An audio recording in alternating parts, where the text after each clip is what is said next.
Saudações rubro-negras flageniais, respira torcedor, porque hoje tem notícia quente em todas as frentes. Léo Pereira pode vestir a camisa da seleção de Ancelotti. Léo Ortiz está na mira do Napoli. O Flamengo fecha o maior de patrocínio, de contrato de patrocínio da história do futebol brasileiro. E ainda tem os bastidores quentes antes da decisão contra o Inter, que vive a maior crise da temporada. Então fica comigo até o fim, porque tá imperdível. Mas antes de tudo, meu querido, deixe seu like, se inscreva no canal, acione o sino da notificação para fortalecer aqui o canal da gente, beleza? Porque hoje o papo é de altíssimo nível. Vamos começar com uma bomba de seleção brasileira. O zagueiro Léo Pereira, que nunca foi convocado na carreira, apareceu na pré-lista de Carlo Ancelotti para os jogos contra o Chile e Bolívia em setembro. Uma chance inédita, para o defensor do Flamengo, que vive grande fase. Além dele, Samuel Lino, Léo Ortiz e Alex Sandro também estão nessa lista preliminar. A convocação final sai na próxima segunda-feira no Rio de Janeiro. Enquanto muita gente caiu de pau pelo erro crasso, pessoal, do Léo Pereira, e como eu já falei aqui no canal, as digitais dele ficaram sim cravadas na eliminação do Flamengo na Copa do Brasil para o Atlético Mineiro. Eu também disse, pessoal, que ele vinha fazendo uma grande temporada. Não deveria ter errado, claro que não, mas já deu ao time muitas vitórias, tanto defensivamente quanto marcando gols decisivos, Agora, vem a confirmação, Ele realmente está vivendo uma temporada de alto nível, tanto que apareceu na lista, nessa pré-lista, de convocados da seleção. Errar, pessoal, é humano. O importante é o que fazer, O que fazer depois que erra, beleza? E olha só, falando em zagueiro, pessoal, Léo Ortiz também em evidência, O Napoli mandou representantes ao Brasil para observar o defensor de perto, justamente no jogo contra o Internacional pela Libertadores. O jogador já recusou uma proposta gigantesca do RB Leipzig, é uma porra dessa daí, de quase 100 milhões de reais, E agora desperta interesse também de gigantes como Juventus e Roma. Mas nos bastidores do Flamengo, a palavra é clara: só sai se a proposta for irrecusável. Não acredito, pessoal? Eu não acredito que ele saia antes do final do ano. Porém, como já foi dito, se aparecer uma proposta irrecusável, talvez o Flamengo acabe vendendo. Acho difícil, mas futebol é complicado e tudo pode acontecer, pessoal? Agora, bora falar de grana, de bufunfa, de arame, porque o Flamengo não para de crescer fora de campo, O clube acaba de anunciar um contrato histórico com a Betano, substituindo, a Pixbet em um acordo de cerca de 250 milhões de reais fixos, Isso fez as receitas comerciais do Flamengo soltarem para 445 milhões por ano, representando quase 40% da arrecadação do clube diante do ano passado, é lógico, Padrão europeu, galera, padrão europeu. Só para comparar os números do Flamengo, hoje já rivalizaram, com gigantes como Arsenal e Barcelona nesse quesito. Pessoal, os rivais estão criticando o contrato do Flamengo com a Betano, E esses não passam de hipócritas, Criticando a força e sucesso do Flamengo em conseguir um contrato tão significativo.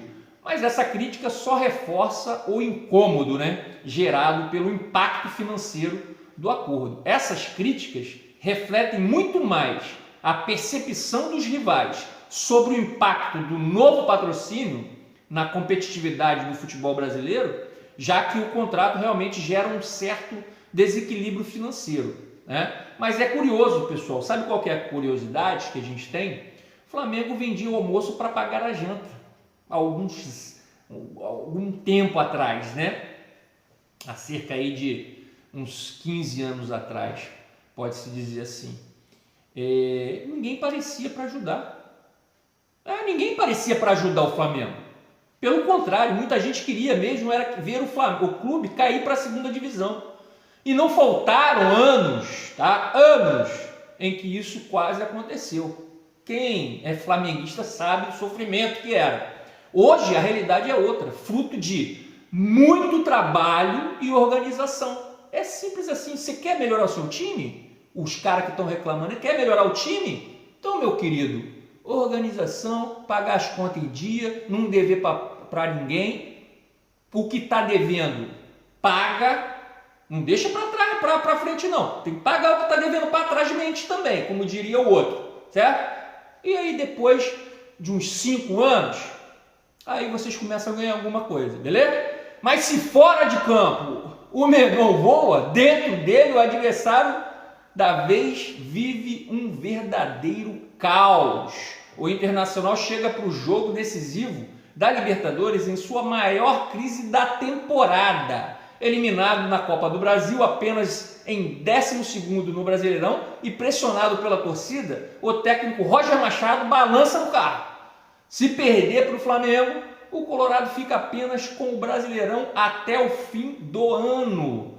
Do lado rubro-negro, a preparação foi intensificada em Porto Alegre mesmo. Felipe Luiz fechou os treinos no CT do Grêmio, né? E conta com um reforço de peso. O Arrascaeta volta, né? Ele jogou final de semana pelo Brasileiro, tá? Mas ele estava suspenso no primeiro jogo, né? Dessas oitavas de finais contra o Internacional. Agora no de volta, ele nesse jogo da volta, ele está liberado para jogar, né? Após essa suspensão. A dúvida fica por conta do Emerson Royal, né? Que trata de uma entorse no tornozelo. Será que o Flamengo vai encontrar um Inter que vai partir para cima? Como todo mundo está falando, todo mundo está falando que o Inter vai partir para cima do Flamengo, vai partir para cima desde o primeiro minuto, porque só a vitória interessa para os gaúchos. Eu tenho uma teoria que queria dividir com vocês novamente, porque já falei no vídeo passado sobre isso. Eu acho que o Roger tentou pressionar o Flamengo desde o início do jogo de domingo pelo Brasileirão para testar se dava certo. No entanto, o que se viu foi um Flamengo diferente, com uma transição ofensiva funcionando bem no primeiro tempo, tanto é que a gente já fez 2 gols de cara, com P, 12 minutos, a partida praticamente já estava liquidada, algo que normalmente não acontece no segundo tempo. Esse é o dilema do Roger. Esse é o dilema do Roger. Ele vai repetir a postura do jogo do Maracanã, tentando perder por pouco, ou vai realmente pressionar o Flamengo desde o início da partida? Na minha opinião, ele vai seguir a mesma estratégia do Maracanã, fechando a defesa e soltando os jogadores no segundo tempo, que é quando realmente algum time consegue incomodar o Flamengo. Mas o Inter precisa ganhar essa partida. Então, vamos ver como ele vai pensar o jogo. Se abrir o time desde o início, corre o risco de levar outro baile igual ao do domingo pelo Brasileirão. O jogo de volta, pessoal, entre Internacional e Flamengo pelas oitavas de final da Libertadores será nesta quarta-feira, o dito amanhã, no dia 20 de agosto de 2025, às 21h30, horário de Brasília, no estádio Beira-Rio, em Porto Alegre. A transmissão será ao vivo na TV Globo e também nas plataformas ESPN, Disney+, que detém os direitos de transmissão da Libertadores. Já o jogo do Brasileirão entre Inter e Flamengo, que é outro confronto, ocorreu no domingo, dia 17 de agosto de 2000 e foi transmitido pela Pay-Per-View. Mas esse jogo já passou, a gente não quer mais saber desse jogo, né? Então, e tem mais, né, pessoal? Seleção no radar, como a gente já falou, o Lino, recém-chegado no Mengão, também aparece na pré-lista, a gente já falou, do Ancelotti, mesmo com poucos jogos, ele já mostrou qualidade e caiu nas graças da torcida rubro-negra. Ao lado dele, De La Cruz, Arrascaeta, Varela, Vina, devem ser convocados pela seleção, né, uruguaia, né?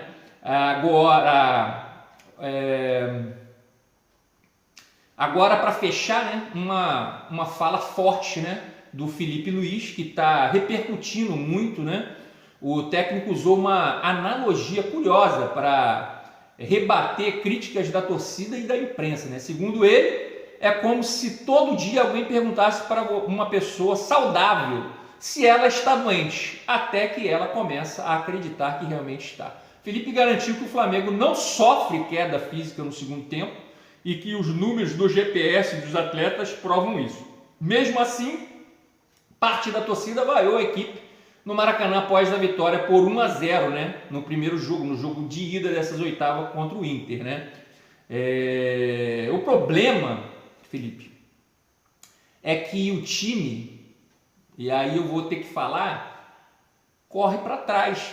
Ou seja, tem uma postura recuada e defensiva, permitindo que os adversários se imponham no jogo. Isso no segundo tempo. A referência ao GPS sugere que, embora se registre a atividade física dos jogadores, como distância, corrida e velocidade, a qualidade dessa movimentação é questionável. Muitas vezes o time corre no sentido errado, sem efetividade ofensiva. Esse é o problema. Essa postura de recuar e não conseguir transações, né, rápidas e eficazes ao ataque, causando sofrimento, principalmente no segundo tempo, nos finais de partida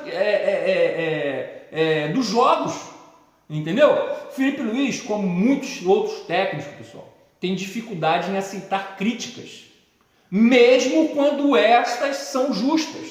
Ou seja, clima quente, dentro e fora de campo, com seleção, mercado, bastidores financeiros e Libertadores pegando fogo, pessoal. Bem, vamos ficando por aqui. Obrigado por flamengar comigo. Crédito GE, O Globo, Lance, Coluna do Fla, site 90 Minutos UOL, Bola VIP, Mundo Bola. E não se esqueça, meu querido, curta, comente aqui embaixo. Você acha que o Roger vai subir as linhas, vai fazer pressão desde o início contra o Flamengo? Deixa aqui seus comentários aqui, tá? Se inscreva no canal, acione o sino da notificação. Que Deus ilumine os passos de todos nós. Saudações rubro-negras! Até mais!